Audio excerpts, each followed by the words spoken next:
मागील पिढीचे एक अतिशय जाणते नेते म्हणून ज्यांच्याकडे पाहिलं जायचं असे डी.वाय. पाटील दादा यांचा दुःखद निधन झालं। आपल्या सर्वांनाच कल्पना आहे की राजकारण, सहकार, शिक्षण, उद्योग या प्रत्येक क्षेत्रात अतिशय गुणात्मक कार्य हे डी.वाय. दादांनी उभं केलं आणि विशेषतः समाजातल्या प्रत्येक व्यक्तीला न्याय मिळावा अशा पद्धतीनं त्यांचं कार्य होतं। एक प्रदीर्घ अशी राजकीय कारकीर्द देखील त्यांची होती। नगरसेवक, आमदार इथपासनं तर बंगाल, बिहार आणि त्रिपुरा या राज्याचे राज्यपाल म्हणून देखील त्यांनी कार्य केलं।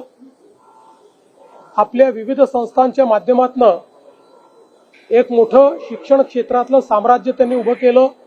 सहकार क्षेत्रात अतिशय उत्तम काम केलं, उद्योग क्षेत्रात काम केलं आणि सगळ्यात महत्त्वाचं अजातशत्रू अशा पद्धतीचं त्यांचं व्यक्तिमत्व होतं।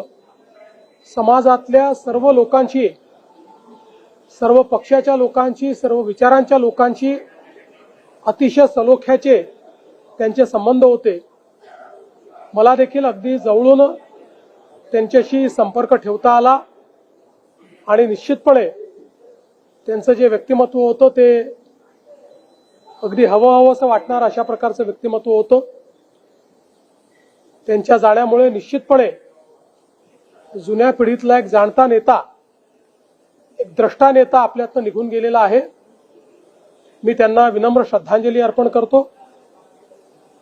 त्यांच्या कुटुंबावर आज हे जे दुःख कोसळलेलं आहे ते सहन करायची शक्ती ईश्वराने त्यांना द्यावी।